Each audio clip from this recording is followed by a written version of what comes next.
তোমার দুস্থ তো সোনা পাখি,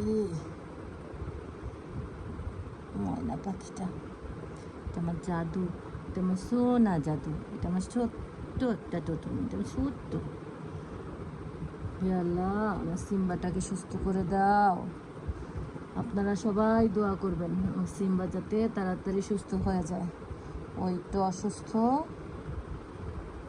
একটু সুস্থ জানি তাড়াতাড়ি হয়, জানি আবার আগের মতো দুষ্টুমি করতে পারে, খেলতে পারে বেশি বেশি। এখন অনেক চুপচাপ হয়ে গেছে।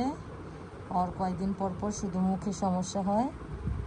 সবাই দোয়া করবেন ও যাতে ঠিক মতো খেতে পারে। ও এখন ঠিক মতো খেতে পারতেছে না,